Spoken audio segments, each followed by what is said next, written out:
Welcome to Keep Hustling, where we are going past the why to get to the how. I'm your host, the always hustling Aaron Gordon, aka NY Risk Advisor, aka Mr. #Keep Hustling. In this podcast, we will be diving deep into the professional and personal successes of our guests to find out how they hustled through the most difficult times in their life and their development to achieve the success they've gotten to today. So buckle up for what hopes to be an amazing ride. Let's get to it. Welcome to Keep Hustling with my guest, Torund Bryhn. Torund, thank you so much for being here. Thank you. I'm looking forward to it. I think that you are our first guest from Arizona. I'm not sure. But when I asked where you were, you said Scottsdale. So I imagine that it's hot and dry there now. So I hope your AC is pumping. It's hot, it's dry, but I love it. It's hot. So my wife is from Southern California, and an ongoing conversation that I have with my father-in-law is about humidity and the discomfort of more humid climates versus warmer climates. My feeling about that in general is that's all well and good. Once you hit triple digits, it doesn't matter. Humid, dry. If it's 105, we got to be in AC.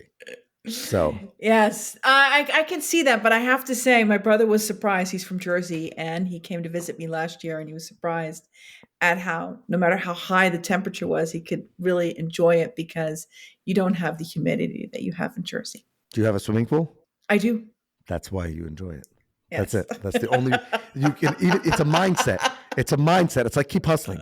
If you know that there's a pool available, right, you can get past it. Right. So I'm just throwing that out there. Okay. Now that we've solved all the world's problems, let's jump right in. What do we need to know about the upbringing of Torund Bryhn that led you to write the book, take on your whole fame revolution, and lead you to kind of set you up to who you are today? I think because I've been in different cultures, they call it like the third kid or something like that. Like you're like in this third culture kid, is that you learn how language and how people present themselves is very, very different. But at the same time, we have that need to share our gifts. So that's like really from my childhood, and then having gone back and forth, really the fascination of Americans really being able to showcase their gifts unapologetically. And you see other people are not. And I just have this fascination with having people to really showcase, because if you really do it in confidence, you can really change your community and you can change the world. And I have always loved being behind the scenes, helping people with their gifts. I have to ask, you said Americans love showing off their gifts. Is that, Yes, I think that was the term you Yeah, said. they do. What do you mean by that? And why do you, because I assume you don't mean showing off their fancy cars, right? So meaning, what does that mean? And what do you think it's about America and the culture that leads people to want to do that? But the reason why I ask is because this whole podcast is about people finding in themselves their hustle and unapologetically chasing that. Now, I've said it many times, and I hope that the people who listen and are hopefully enjoying the podcast realize that doesn't mean that everyone has to work 18 or 20 hours hustle. What that means is what it means when you find your gift. Exactly. And you chase and you realize what your hustle is, you keep hustling through it, because that's where you'll feel the most rewarded, because you'll actually accomplish that. Now, your hustle is different than mine, but you said Americans love showing off their gifts. What does that mean? And what do you think the source of that is? I will give you a perfect example of this. When I was in college, I was in an American college, right? And I had a Norwegian friend of mine come over to visit me. We were kind of dating, and my mutual friend was a swimmer and was on the national swim team in the college. And so my friend from Norway says, "Oh, are you good at swimming?" My friend asks, and the American friend, "Are you good at swimming?" And my friend says, "Oh, I'm decent. I'm okay." And I was like, "Okay." I didn't think of it at all. And then my friend, the American friend, comes back to me really angry, kind of pissed. He goes, "Do you realize that this guy, this friend of yours, was like right to be on the national team that actually competes in the Olympics?" Right. And I think there is this sense, and a lot of people say it's bragging, but I really say what I love so much is when you have kids in America and they say, "What do you want to be?" "I want to be a president. I want to be this." Are you sure? I don't think they say that anymore. They used to say No, but they used to say that. But like, I think having the balls, like right now it's probably YouTube influencer, right? I want to be like Mr. Beast, right? But what's fascinating to me is that kids are brought up here with such an inner confidence of the allowance to be what they want to be. Now, obstacles will come in your life. You might have a childhood, but you can always sit there and find some self-help guru or some kind of a person that can inspire to lift you up. You always hear the story of lifting yourself from the bootstraps. And I think that is so much more prevalent, and there's so much of an allowance to it here in America. And that's what I love about being here, is that there is this sense of finding your gift and moving forward and sharing it. And I love that about the American. Do you think that's still the case today with young people?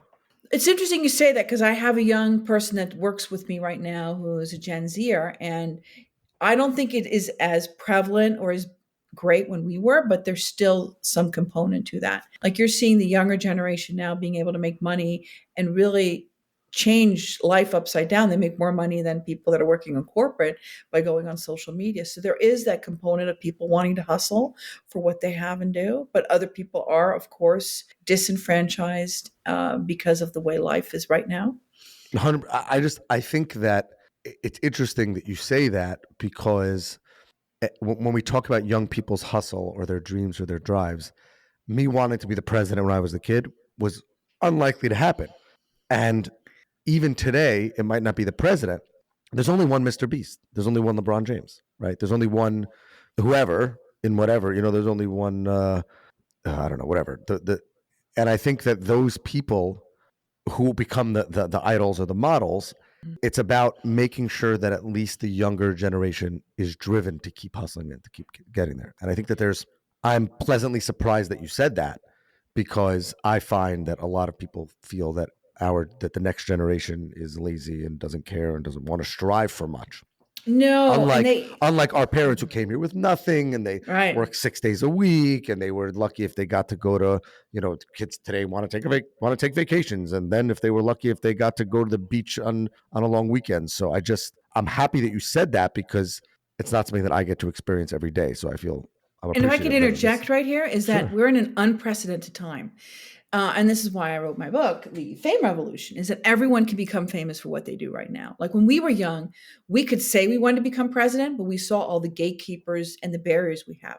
Today, there's so few barriers if you can capitalize on your communication and on what you do, and you know your differentiator, and you can tap into your authenticity. The world is your oyster. You can go anywhere at any time. No one's stopping you. Like Mr. Beast 10, 15 years ago would have been probably stopped by the gatekeepers, right? We don't have gatekeepers today. 86% of the world has a smartphone. You're competing with the world. But what's so exciting is no one can compete with your gift. And that's why keep hustling is so important. Hustling to find the internal gift that you have, because when you actually live that and you bring it out, you will find your tribe. You will find the people that gets attracted to you, and you'll find your moment. You don't have to be Mr. Beast. What I like to say is, you want to have luxury fame. You want to have the fame that capitalize on where you want to go within your community. That's awesome. I love that. But isn't there also something daunting about that? Meaning, before, it was, in the previous generation, it was, if I did X, Y, and Z, I either A, went the corporate route and just followed the 401k plan, follow that and that, I can probably get to, where I want to go. Or the flip side was, I probably won't get there anyway. So I should just it'll take luck, but I probably won't get there. Mhm. I feel like that there's some pressure that people put on themselves, and I'm trying to build a brand here also with Keep Hustling, with the Keep Hustling merch shop and everything like that. And I think that it's daunting, because since everyone can do it, since everyone can be famous, if you're not, or if you haven't yet achieved it, that might get you down, right? And so that Yeah. might impact your hustle negatively. Whereas before, you could, and I don't mean to sound negative about it. It's just before, to your point, you would say it's not my fault. Like, I couldn't get past the gatekeeper. I applied for the job 50 times. Now it's like, well, if they have 1 million followers and they're monetizing, I was talking to someone about this morning. Like, you have people that literally say nothing into a phone every day. Nothing. Zero substance. Zero. Like food critics who don't even review food anymore. And yet they're famous and make money off of it and do things like that. But the flip side of that is, but what happens if it doesn't work out? That is such an excellent question. And I'm so glad you're tapping into it, because that is the challenge. That is why it's so important to start thinking of yourself as a product. You are not just a person anymore, you are a product. And there is more pressure because it's not like it used to be. The benefit of it is the world is your oyster, but at the same time, there's now more than ever, it's on you. It's on you to find your gift. It's on you to find your authenticity and to bring it out. It's a whole different pressure. It really reminds me of the political leaders that I've worked with, musicians I've worked with, right?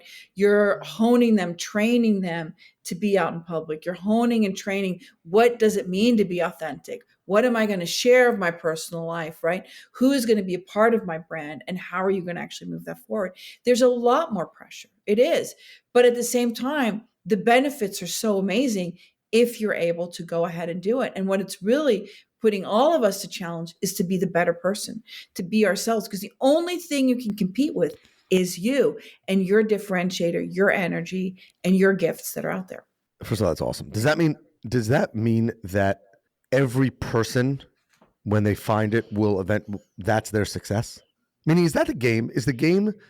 You keep saying find your gift. Mm-hmm. You keep saying that. It's not find your career, find your passion. You keep using the term find your gift, correct? Yeah, right. What does that mean? What does that mean, find your gift? And why should a person chase it? Why shouldn't a person just say, I'm serious, why shouldn't a person just say, yeah, I should work the 9 to 5 and do whatever, and because that's what my parents told me to do. Go to But college, you can't do 9 to 5. You can't do 9 to 5 without knowing your gift.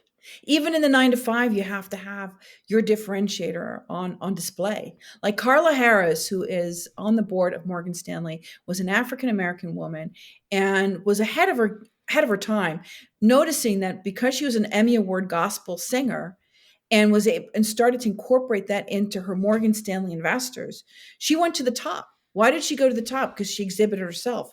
And I heard her speak 2 years ago talking about how you almost need to be, and this is in my words, you need to become famous. You need to showcase your personality, because it's your personality that's going to make people remember you. So if you're in an accounting department and you're just one of the crowd, but you're not really standing out, maybe you're like a baseball fan, or you're putting something out there, maybe you're doing some charity work, showing your differentiator, when the time comes to cut people, they're going to cut the person that they don't know anything of, right? So there's something about capitalizing and understanding your personality. That's why I call it the fame revolution. We're in a huge revolution. The way you were before, where you could just follow the rules, the 9 to 5 job, yeah, you might be able to do it if you are in the top 1% of the best accountant in the department, right?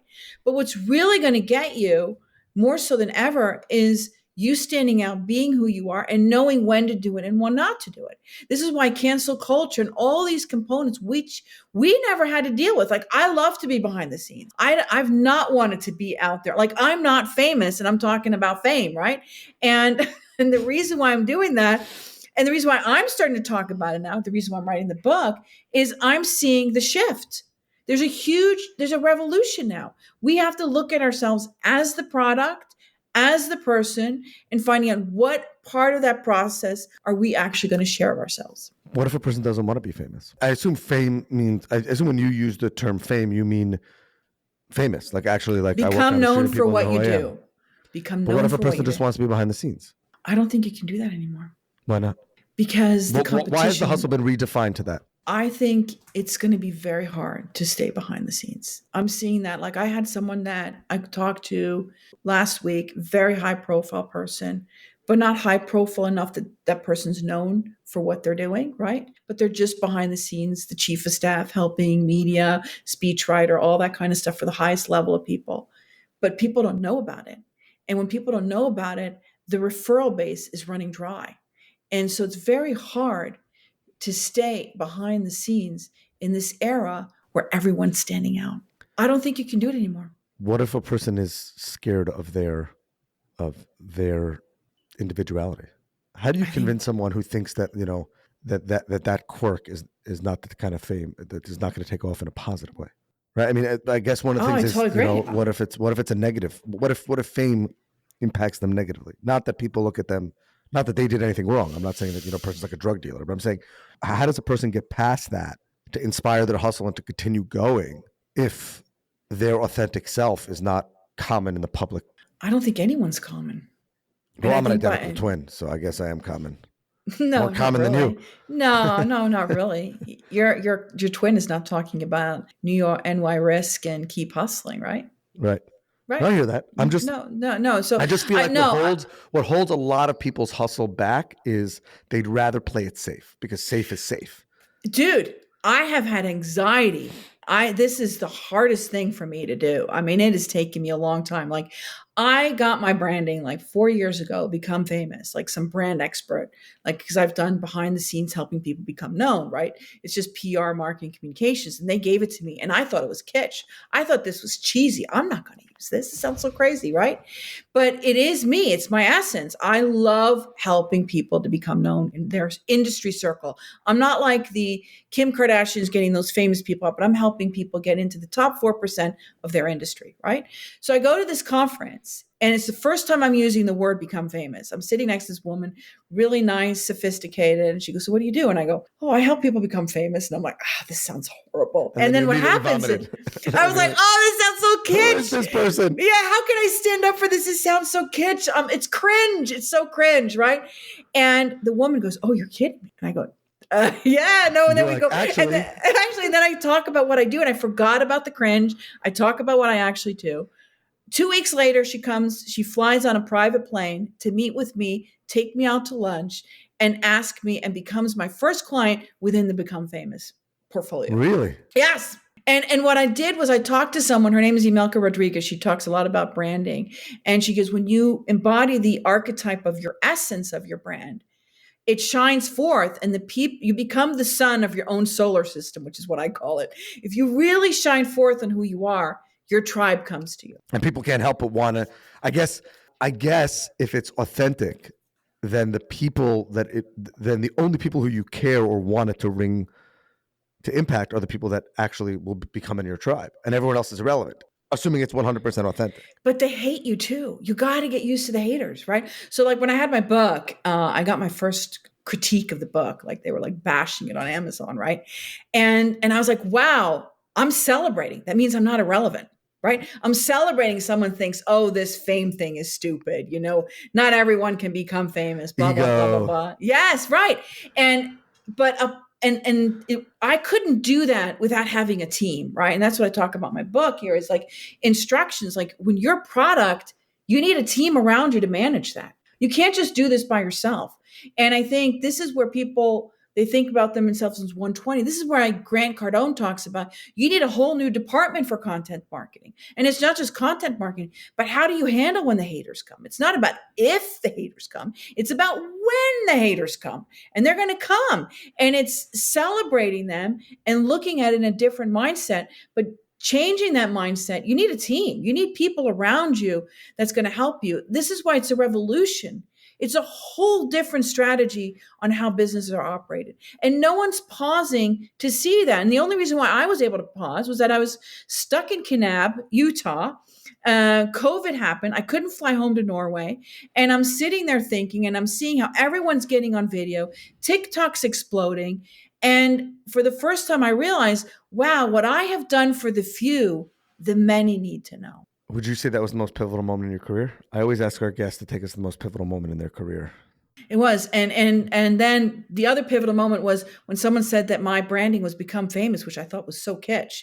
And then at the same time, I have my mentor at the same time say, you need to write a book about this. And then that's when I sat and wrote a book. What made you choose fame?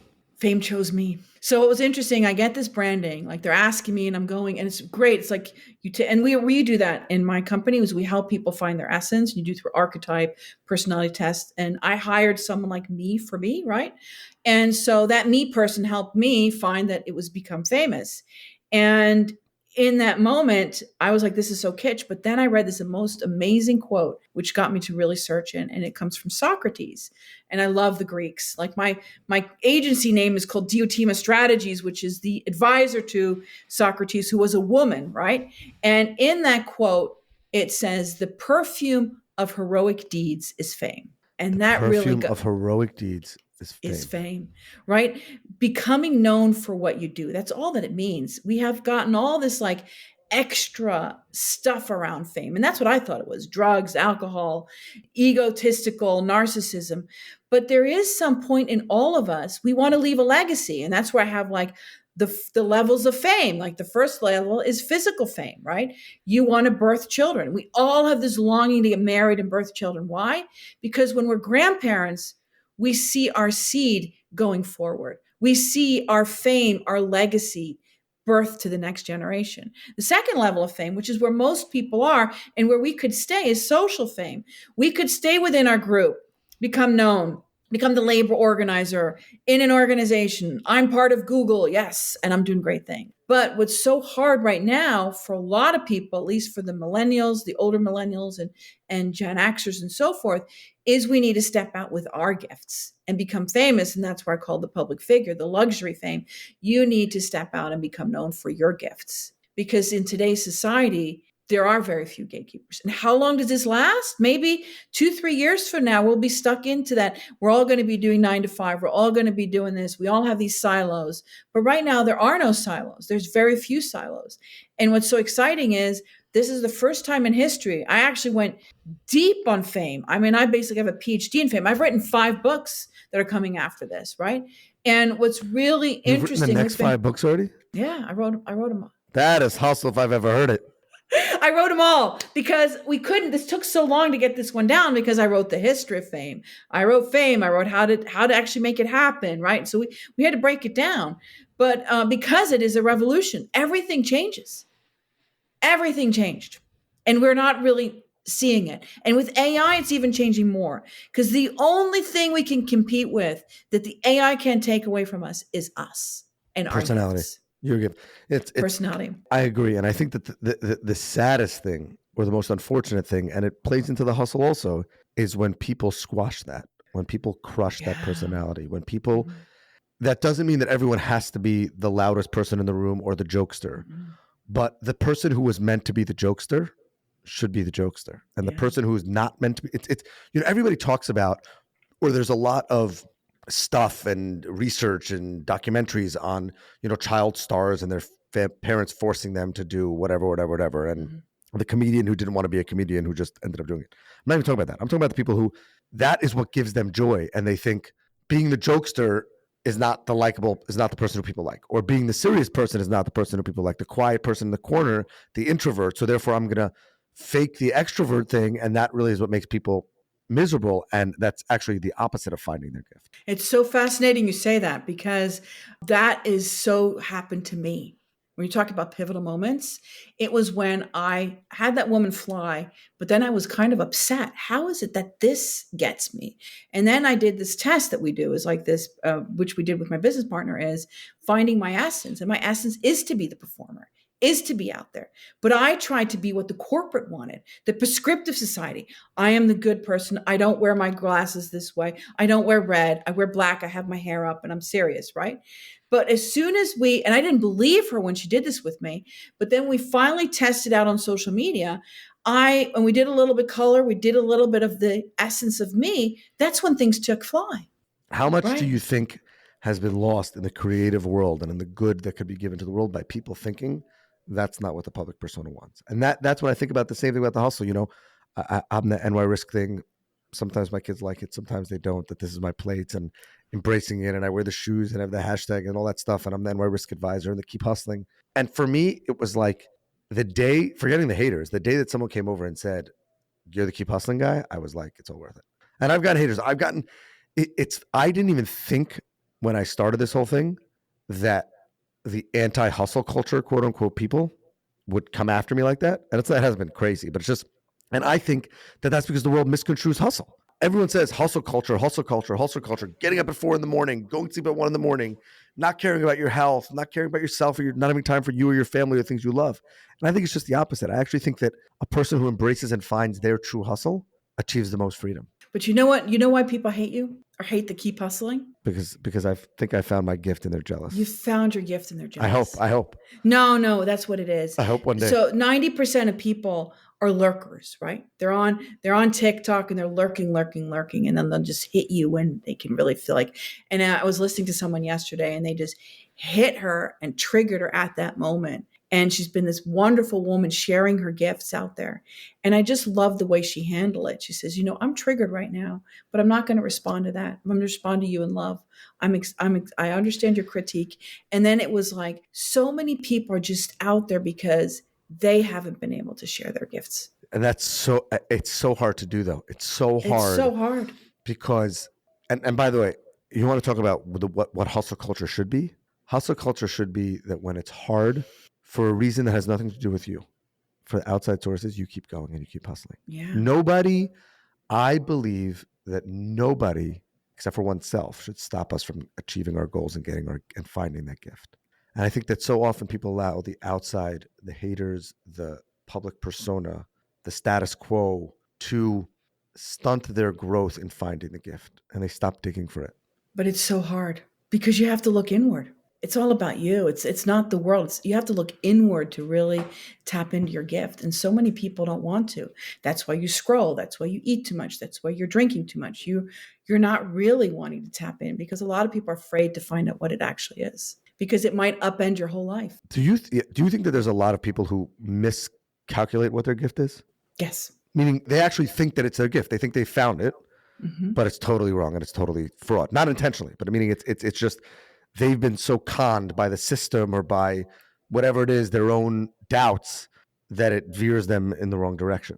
Yes, I do think that happens, but I also think our gifts might change too, right? I think you might have for a moment where you want to be the New York risk guy, but then maybe when you're seeing all of this momentum, you might want to start a nonprofit on Keep Hustling and helping teens and other people. Keep Hustling Foundation. It's already in the works. Keep Hustling Foundation, right? So you have this different role of what your gift is. But I do believe that the layers, it took me so long. And I remember my real amazing coach, her name is Mandy Perry. It was 4 years ago. And we were talking through and she goes, yeah, but Torund, you've got all these coats and layers of corporate expectations on you. And how do you unlayer each one and have the courage to be you?